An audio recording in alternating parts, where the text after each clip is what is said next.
रामायण का वो युद्ध जहाँ एक तरफ साक्षात भगवान राम थे और दूसरी तरफ बुराई का राजा रावण। लेकिन क्या आप जानते हैं, लंका की सेना में एक ऐसा योद्धा भी था जिसके कदम पड़ते ही समुद्र की लहरें पीछे हट जाती थी। एक ऐसा राक्षस जिसके एक हुंकार में पहाड़ों में दरारें पड़ जाती थी। उसका नाम था अंकम्पन। लेकिन ठहरिए, क्या होगा अगर मैं आपसे कहूँ कि ये खूंखार राक्षस असल में स्वर्ग का एक सुंदर गंधर्व था। आखिर कैसे एक दिव्य संगीतज्ञ मांस खाने वाला राक्षस बन गया और क्यों हनुमान जी को उसे मारने के लिए अपनी पूरी शक्ति लगानी पड़ी। चलिए खोलते हैं इतिहास के उस पन्नों को जिसे दुनिया भूल चुकी है। ये कहानी शुरू होती है स्वर्गलोक से, जहाँ चंद्रकेतु नाम का एक गंधर्व अपनी वीणा की धुनों से देवताओं का दिल जीत लेता था। लेकिन कहते हैं ना, अहंकार सबसे बुद्धिमान का भी नाश कर देता है। एक दिन चंद्रकेतु ने एक महान ऋषि की तपस्या का मजाक उड़ाया। ऋषि की आंखें खुली और क्रोध की ज्वाला से एक श्राप निकला, जिस आवाज पर तुझे इतना नाज है वही आवाज अब दुनिया में खौफ फैलाएगी। जा तू राक्षस योनि में जन्म लेगा। रातों रात दिव्य शरीर काला पड़ गया, नाखून खंजर बन गए और वीणा की जगह हाथों में गदा आ गई। चंद्रकेतु बन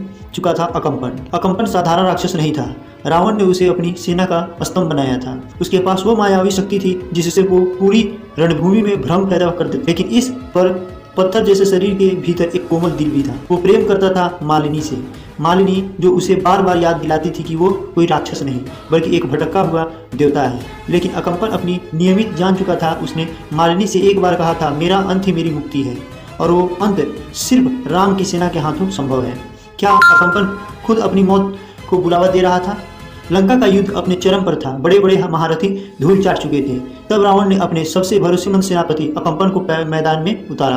अकम्पन की रथ की गड़गड़ाहट से ही वानर सेना में भगदड़ मच गई। उसने अपनी माया से चारों तरफ घना अंधेरा कर दिया। वानर सेना को कुछ दिखाई नहीं दे रहा था, बस सुनाई दे रही थी अकम्पन की वो भयानक गर्जना।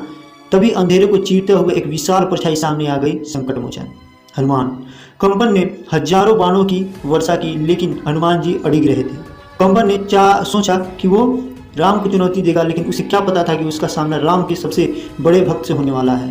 अकम्पन ने अपनी पूरी ताकत लगाकर एक विशाल पर्वत हनुमान जी की ओर फेंका, लेकिन पवन पुत्र ने उसे एक खिलौने की तरह हवा में ही रोक दिया। हनुमान जी समझ गए कि ये राक्षस सिर्फ बल से ही नहीं बल्कि श्राप से भी बंधा है। उन्होंने अपनी गदा हवा में घुमाई और बिजली की रफ्तार से अकम्पन की छाती पर प्रहार किया। कड़ाक! एक ऐसी आवाज हुई जैसे कोई पहाड़ टूट गया हो। अकम्पन का विशाल शरीर धूल में मिल गया, लेकिन मरने से ठीक पहले उसकी आंखों में कोई दर्द नहीं था बल्कि एक मुस्कान थी। श्राप टूट चुका था। गंधर्व चंद्रकेतु आजाद हो चुके थे। अकम्पन की मौत सिर्फ एक दुश्मन का खात्मा नहीं था बल्कि एक आत्मा की घर वापसी थी। ये कहानी हमें सिखाती है कि हमारे कर्म ही तय करते हैं कि हम देवता बनेंगे या दानव, और कभी कभी ईश्वर की गदा भी सजा नहीं बल्कि एक आशीर्वाद होती है।